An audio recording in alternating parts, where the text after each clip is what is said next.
Hello everyone, welcome to another episode of TCG Talk, back today with another video. And in today's video, we are going over episode 4 of our How to Arachne series, where we're going to be talking about power cards as well as the replacements for those power cards on a budget list. Not everybody has access to hundreds of dollars to make these decks, and sometimes you just want to try out the hero and get a feel for how the hero plays without talking about, spending that much money. So here I'm going to give you some of the power cards that cost a lot of money in Arachne, and then kind of give you some replacements to save you a ton of money. So we'll kind of get into it. Hopefully you enjoy this content. Welcome if you are new. Please feel free to check out my other videos. If you're watching this later in the future, check out the playlist of the full How to Arachne playlist, as well as my other Flesh and Blood content and some other TCGs that I cover. If you're a long-standing supporter, thank you so much as always. So I want to go over some of the power cards. I will say this. When you go, even if I just take these down for 2 seconds, when you go to talking about power cards that you should be investing in first in Arachne, I personally think you should invest in these. Now, Leave No Witnesses and Eradicate aren't too bad. A playset of Leave No Witnesses is $27. That's not chump change by any means. I know not everybody can just spend, even tens of dollars on cards. So Leave No Witnesses is about $27 for a playset. Eradicate is actually only about $9 for a playset. Surgical starts to go up a little bit more. You're looking at about $56, $59 for a playset. So a little bit expensive there. I think out of all of these, Leave No Witnesses and Surgical are the first two you buy. They are the most, for two reasons. One, they're very powerful cards you want to have in Arachne. And the second reason is they're kind of in the middle of the lane when it comes to costs. They're not Command and Conquerors where you're spending $220, right? You're spending anywhere from $30 to $60 on a playset. And also, another thing is they really give you a feel for Arachne from a power card perspective. You don't need any of these cards to play Arachne. You can still get an understanding of Arachne's play patterns without them, but I think these really make you feel a little bit more powerful with Arachne, which is really important. So definitely go after Leave No Witnesses and Surgical and Eradicate. The reason I bring these three up together is they're the majestic rainbow set of the hero, as well as there's no true replacement for any of these cards. All these cards do something that no other card does, and there's not even like a viable replacement. So when you go to buy your first set of power cards for the deck, maybe you spent, I'm going to be going over a budget list here in the series. Maybe you spent, your $50 on the budget list or less, and now you're starting to say, okay, I got $50 to spend. What do I spend it on? Go after these cards first. Definitely my recommendation. But for the other cards, we'll get into it here. Let me pull it up here really fast. I have it set up to where they'll cycle at the same time. So the first card, on every one, on the left side of your screen will be the power card. On the right side of the screen will be the replacement card. I'm not going to lie. There's one or two cards that don't have a replacement. They really don't. But I'll give you the closest I can or tell you the direction you should be going. The first power card is Already Dead. Now, this card is interesting. It's definitely good for so many reasons. It's a block 3. It attacks for 6. It's a 2 for 6, which is really good value for Arachne. It can banish defense reactions or instants to give it silver. It makes it harder for the opponent to block. It helps present a little bit more damage while also threatening a banish, which is really good. It makes it to where your opponent can't block it with equipment, because if it hits, their equipment's gone because you banish a random card from the chain. Or not random, but you banish a card from a defending card from that chain.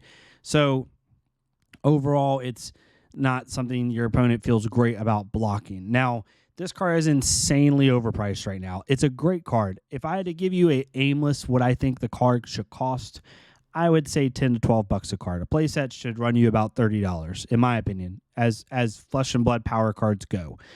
This card right now is $35 a piece. It costs you $105 for a playset, which is ridiculous. I know it has good application in a decks like Dromai and decks like Prism to use it for their Phantasm poppers, but overall the card is not worth $35. The card should be like $10. It should. I still don't understand it. It was in an expansion slot. It probably wasn't picked up a whole lot. People are holding on to them that have them. It's ridiculous. So you don't need this card to play Arachne. You really don't. It's very nice to have. It'll help in certain matchups like Dromai, and it does create a little bit more damage ceiling for your deck, but you will not miss it if you don't have it. It's not like if you don't have it Already Dead, you're like, man, this deck's just not it because I don't have that card. It's not that at all. Those are the three cards I showed you before: Leave No Witnesses, Eradicate, and Surgical. Those cards legitimately make your deck feel slightly different when you don't have them.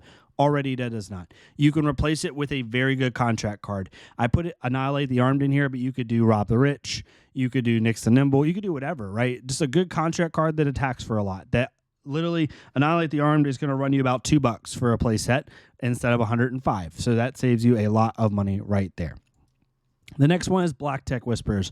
Although I love my freaking cold foil Assassin Equipment Suite, Subtle Flex, I understand that not everybody has a ton of money to spend. Right now, Black Tech Whispers at Rainbow Foil, I'm checking my notes, are running about $43 as of December 2023.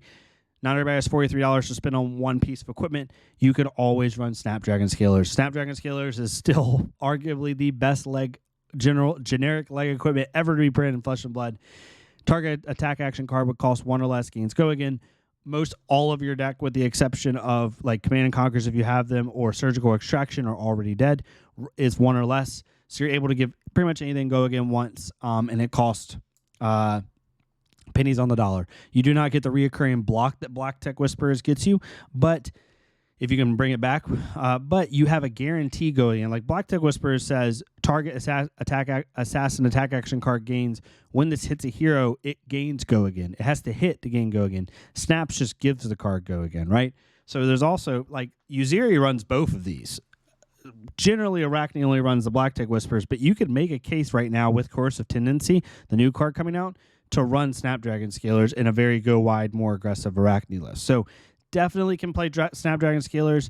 You'll miss the block value a little bit, but you can still have just as powerful of a deck with Snapdragon Scalers. Because with Black Tech Whispers, unless you're playing a deck that just doesn't block at all and you generate a ton of silver, you're generally only using that twice in a game, I would say. Maybe 3 times if you're insanely lucky, but probably twice.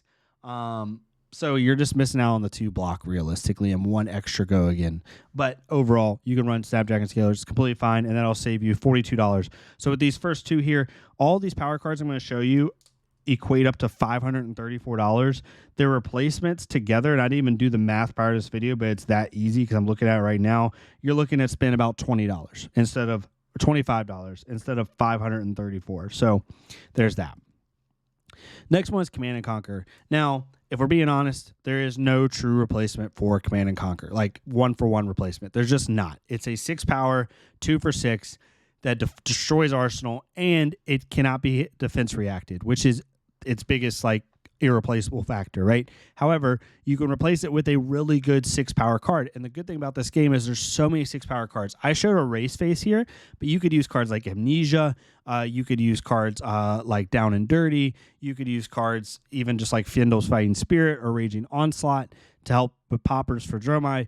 But also, I think a race face is probably your best value in the current meta right now. Because a race face says when it hits a hero, cards and tokens they own lose all class and talent types until the end of the turn. This is really good in a Dromai. This is really good in a Phi to prevent him from having Draconic Links, which can prevent go again in some cases, or prevent him from getting a Phoenix Flame. This is really good into any deck that cares about their talent ability. This is debilitating, into Dash because they lose the Mechanologist keyword, which means they can't boost. Very, very good card. You could also try out Amnesia if you have a lot of Katsu in your area. Amnesia is very, very good into that deck. Or you could just run, Fyendal's Fighting Spirit Yellow, which is a couple cents on the dollar. That's a 6 power that can heal you if you attack or defend with it. If you're lower life, really, really good card. A playset Command and Conquers with the in the history pack, which is its cheapest version right now, is going to cost you about $220 to get a playset. A playset of Erase Faces is going to cost you $7.50. So you can see you save a lot of money with that. You do want, if you ever want to be, it's the wrong way to say it. I was going to say if you ever want to be super competitive, you need a playset Command and Conquers, but I'll rephrase that too. If you ever want to shell out a lot of money on a playset of cards in the game as a whole, Command and Conquer is probably your best bet. But we'll keep going. Next one's a Lightning Strike. You see this in a lot of decks. Lightning Strike, a playset right now in the history pack, is going to run you about $75 for a playset. There is no true replacement for this card. Not because it's that flexible, right? You can give it +2, you can give it go again, you can draw a card. There's a lot of things you can do with it. There's no true replacement for the card. However, if you do not have the card in your deck, it's not like you're going to miss. It's not like the deck is going to feel less powerful without it. There's even some cases right now, because of Coercive Tendency coming in the heavy hitter set, and contract cards being more useful than ever, there's a argument to not having Lightning Strike in the list because you want to be able to make the most out of your coercive turns by having a lot of contract cards. You can replace this card with any good contract card you don't already currently have in the list. I think Rob the Rich is going to be the most useful upcoming with a lot of Guardian and Brute. So definitely just replace this. It takes you from $75 to $2. So very, very good for that. The next one, the big one, Tunic. Everyone wants a Tunic. I highly suggest, unless they ban this card at some point, which I do think they will, maybe years down the road, who knows. Tunic is the most versatile card in the entire game. It is the most well-used card in the entire game. It's also very expensive.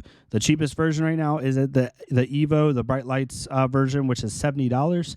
You can get Redback Shroud, which is an assassin card. It blocks for 1. It's aesthetically cool with the class, and it has basically a one-time Tunic effect on command for $7. You can get the Rainbow Foil version for $7. So you save $63 doing that. And the good thing about Redback Shroud is if you're doing really well, you can buy it back with silver and use it again, right? So definitely think this is a good suggestion, and the card looks beautiful. It's an assassin card. It lets you fill your assassin card suite and be able to, have a lot of cool stuff that's assassin-oriented in your deck. But it's the easiest thing to change. You can even go with, like, Blossom of Spring if you don't even want to shout out the $7. Like, you could do Blossom of Spring, which is like $1, not even. It's probably like 10 cents. As a way to do it. So definitely other options outside of Tunic, but Tunic is definitely very useful in Arachne specifically. The next one, I am showing Flick Knives, but both Flick Knives and Shriek Razors are both running at about $20 right now. Not insanely expensive, but you might not want to spend that. All right, what can you suggest for the arms piece that will replace it? Just put in Iron Rock Gauntlet. It's fine. With Flick Knives and Shriek Razors, you can't replace their abilities. What you can try to replace is the block value that you get from them with Iron Rock Gauntlet. Being able to block a breakpoint on demand whenever you want one time in the game is very useful. There's still decks that run Iron Rot in their lists just because they don't have a better option in the slot, so they'll just run it for the block value. And in Arachne, which is a fatigue focus build first, Iron Rock Gauntlet does just as fine. So that is the replacement cards. Like I said, if you're going to shell out money and you don't want to buy Command Conquers, because we're not going to count that one, $220 is insane. I highly suggest buying Leave No Witnesses first and Surgical Extraction second. Along with Tunic is probably your next best one, to be honest. Tunic might actually be first, depending. But all the cards that I just showed you, the power card versions, equate to about $530, $540 in today's market, December 2023. The replacement cards I showed you equate to about $25 to $30. So the next video will be a budget deck tech to kind of give you an idea of a budget list you can start with if you want to do it. I'm going to try to go for under $100. If I can go for under $50, it's even better. I think I can do it. I think I can. And kind of give you a good place to start where I give you a budget list that you can still get a feel for how the hero plays. Right now, Arachne is not like a top hero. So for me to say give you one you can win with, Arachne is already very difficult to win with. Not like unwinnable. Just you have to take a lot of reps and it has to be certain matchups. But I'm going to give you a budget deck tech that gives you a feeling of what it's supposed to feel like to play Arachne. Right? You want to get that same aesthetic feeling, that same itch scratched, and that's what I'm going to try to do for you with the budget list. But hopefully this helped. This was a fun one to make, kind of think of like what my replacements would be. Definitely let me know what you think in the comments below. If you have any additional questions that I did not cover in this video, please let me know. I'll be more happy to answer them, even if it's months down the road and you're watching this. Maybe new cards have came out, who knows. Definitely hit me up in the comments, ask me questions. I'll give you updates best I can. If you like this type of content, please leave a like, comment, or subscribe. If you did not, it's totally fine. Go to our Flesh Bug Creator, leave a like, comment, subscribe on their stuff so we can get more people seeing this game. And I'll see y'all next time on TC Talk. Thank y'all so much.